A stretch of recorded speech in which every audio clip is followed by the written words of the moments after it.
வணக்கம். நான் செய்தே மீனா. நான் நல்லாக்கிறேன். நீங்கள் நல்லா இருக்கிறீங்களா? சந்தோஷம். எல்லாருக்கும் கார்த்திகை தீப திருநாள் வாழ்த்துக்கள். எல்லார் மனசுலையும் தீய எண்ணம் எல்லாம் அந்த இருளெல்லாம் போய் நல்ல எண்ணங்கிற அந்த ஒளி குடியேறணும். இன்னைக்கு பார்த்தீங்கன்னாக்கா எப்பவுமே அண்ணாமலையாருக்கு கார்த்திகை அவர் அங்கே நெருப்பு வடிவன்றதுனால அங்கே அண்ணாமலையில் அவருக்கு மலை மேலே தீபம் ஏற்றுறது வழக்கம். இன்னைக்கு பார்த்தீங்கன்னா பிரதோஷமும் சேர்ந்து வந்துக்குது. அது ஒரு சிறப்பு. இன்னைக்கு உங்கள் ஊடெல்லாம் நல்ல வெளிச்சத்தில் தகதகன்னு இருக்கணும், நல்லா இருக்கணும். இதை சொல்லின்னு நான் ஒரு சம்பவம் ஒன்று சொல்கிறேன். நானும் என் பையனும் ஒரு அண்ணாமலைக்கு போனோம் ஒரு தபா. ரொம்ப தூரம் எங்களுக்கு நாங்கள் இருக்கிற ஊர்லேருந்து ரொம்ப தூரம். என் பையன் சின்ன பையனாக தான் இருந்தது. அப்போ போக சொல்ல எனக்கு ஒரே போகணும், ஆனால் நமக்கு போய் பழக்கம் இல்லை. அங்கே நான் ஒரு எப்படி ஏது அப்படி தெரியல. நம்ம போய் ராவு திரும்பையில் ரவைக்கு ஊடு திரும்பையில் பஸ்ஸுக்கு இதோ இல்லையோ அந்த மாதிரி ஒரு பயம் இருந்துக்கினே இருக்குது. நம்ம பார்க்க போகிறது யாரை? அவரை பார்க்க போகிறோம். அப்போ நம்ம பயம் இருக்கலாமா? இருக்கக்கூடாது. அதுதான் ஒரு சின்னதாக ஒரு சம்பவம் நடந்தது, புரிஞ்சுக்கணுன்ட்டு. அப்போ என்ன பண்ணால் நான் இப்படி பயந்துக்கினே இருக்க சொல்ல என்னைக்கு போகலாம், என்னைக்கு போனால் நமக்கு சேஃப்டின்னு யோசனை பண்ணப்போ தான் எனக்கு இந்த சிவராத்திரி ஞாபகம் வந்தது. சிவராத்திரி அன்னைக்கு கோயில் நட அடைக்க மாட்டாங்க தானே, அன்னைக்கு எல்லாரும் இருப்பாங்க கோயிலில்.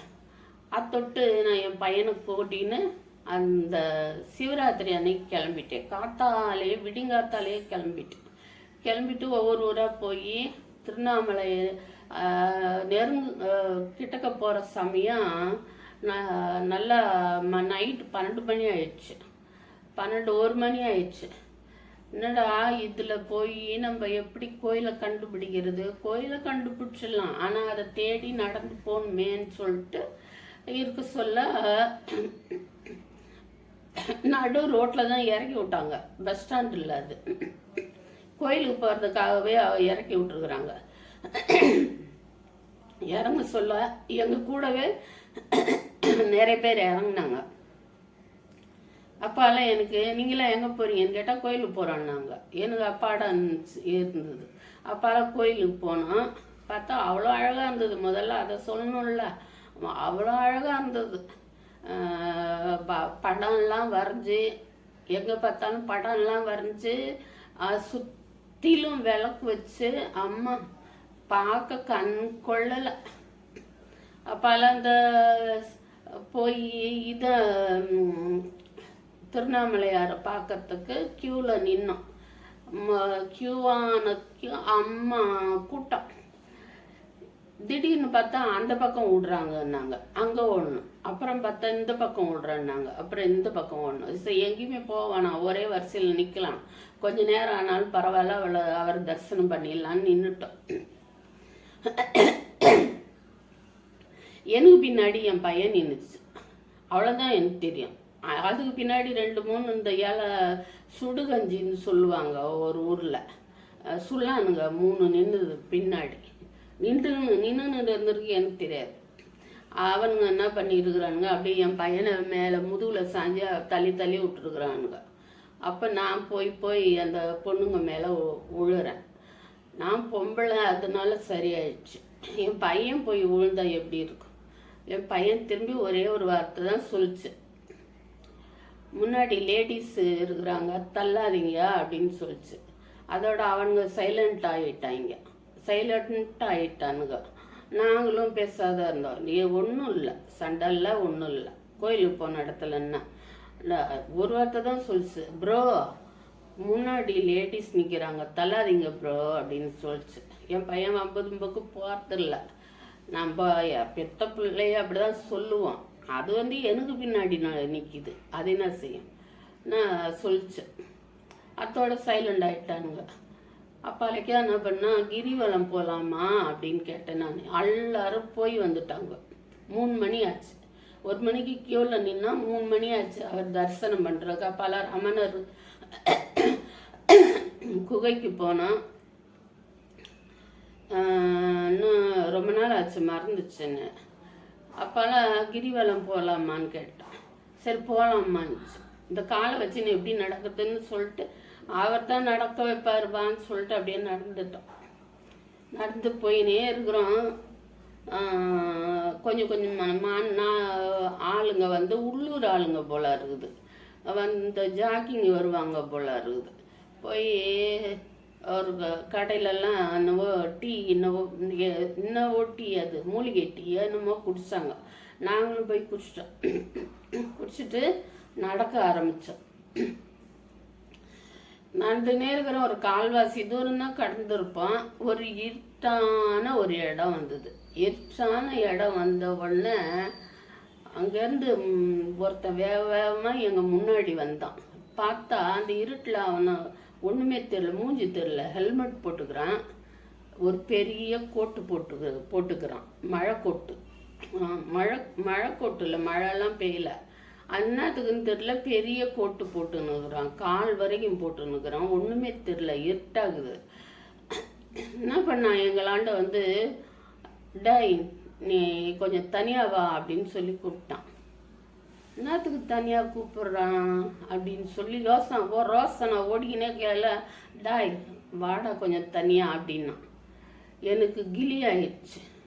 என்னடா இது, நம்ம என்னென்னவோ போகிறது எப்படி வர்றது எப்படின்னு நினச்சின்னு இருந்தோம், இப்படி ஒரு பிரச்சனை வருதுன்னு சொல்லிட்டு பயந்துக்குன்னு, என்னப்பா என்னத்துக்குப்பா கூப்பிட்றேன்னா, நீங்கள் போங்க நீ வாடா டே அப்படின்னு கூப்பிட்றான்.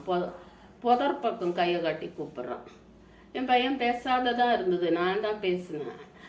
நான் என்ன நினச்சினேன், போலீஸ் நினச்சின்னு சின்ன வயசு பையனாகிறானே, என்ன சேட்டை கிட்ட பண்ணுவான்னு நினச்சின்னு கூப்பிட்றாங்களே. சரி சார் என்ன சார், என்னத்துக்கு சார் கூப்பிட்றீங்க, சொல்லுங்க சார் அப்படின்னு சொன்னால்,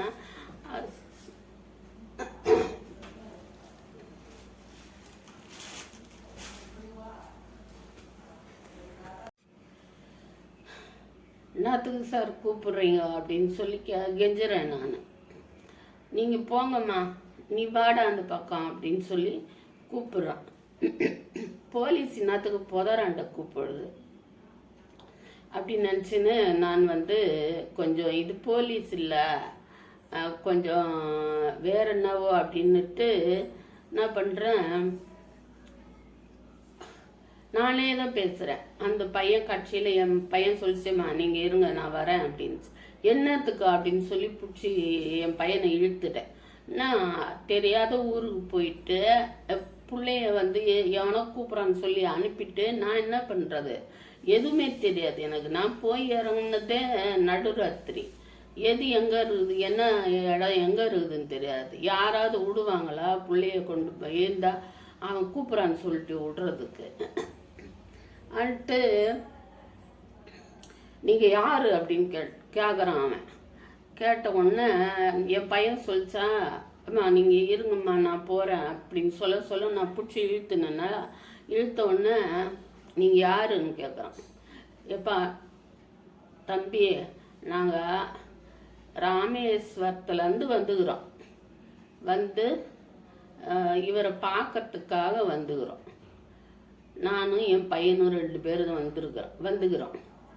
இந்த நேரத்தில் நீ வந்து என்ன இப்படி பண்ணுற அப்படின்னு. இம்மா தூரத்துலேருந்து வரோம், உங்கள் ஊர் தான் போலகுது, உனக்கு உன் ஊர் தான் போலகுது, இந்த அதை நான் தேடி வந்த எங்களை என்ன சண்டை இழுக்கிறியா அப்படின்னு கேட்குறேன். கேட்டதுக்கப்புறம் என்ன பண்ணுறான் அவன், ஒரு நிமிஷம் அப்படியே எங்களை அப்படியே பார்த்துட்டு சரி போங்க அப்படின்னு சொன்னான். போங்கன்னு சொன்னானா, நான் என்ன பண்ணேன், விறுவிறுன்னு என் பையனை இட்டுக்குன்னு மனசுக்குள்ளே அப்படியே பயம் பெசியுது, வயிற்றுல மாவு பிசைஞ்ச மாதிரி பெசியுது. வாடான்னு சொல்லி இழுத்துன்னு போனேன் என் பையனை. இவன் போனவன் என்ன பண்ணான் தெரியுமா, பைக் எடுத்துன்னு சர்ன்னு போய் ஒரு கடையாண்ட நிறுத்தின்னு எங்களே பார்க்குறான்.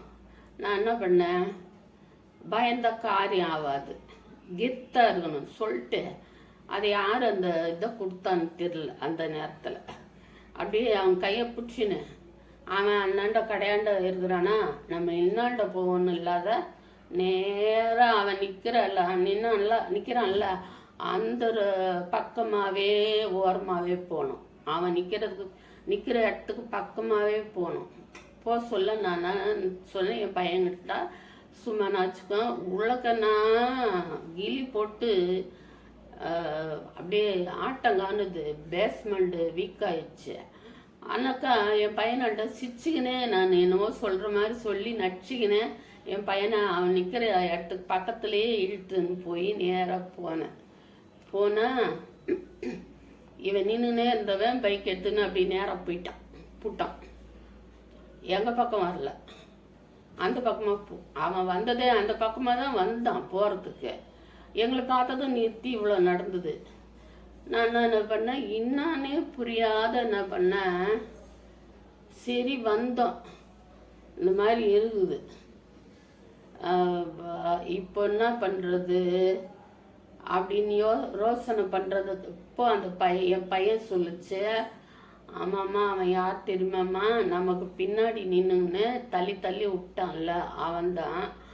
நான் லேடிஸ் நிற்கிறாங்கன்னு சொன்னதுமே அவனுக்கு நிறுத்திட்டானுங்க. ஆனால் அவனுங்களுக்கு என்னமோ கரகரப்பு, கை கரகரப்பு, எதனா செஞ்சு பார்க்கலாம் அப்படின்னு இருந்திருக்கிறான்.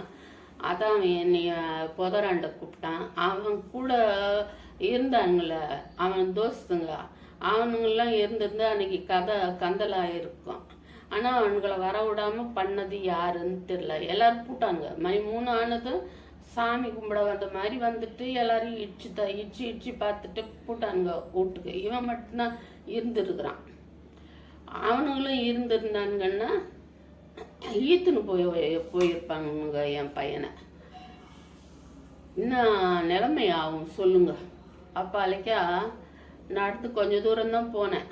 போயிட்டு என்ன பண்ணேன் தெரியுமா, ஒரு ஆட்டோ கிராஸ் பண்ணிச்சு, நிறுத்தினேன், ஏறினேன். என் பையனையும் ஏற்றினேன், பஸ் ஸ்டாண்டு கூடுன்னு சொல்லிட்டேன். அதுதான் நான் செய்த தப்பு. நான் போய் அப்படின்னு பயப்படாத ஆட்டோ பிடிச்சி கூட போயிருக்கலாம், நடக்க முடியல. அதுக்கு மேலே என்னால் ரொம்ப நடக்க முடியல.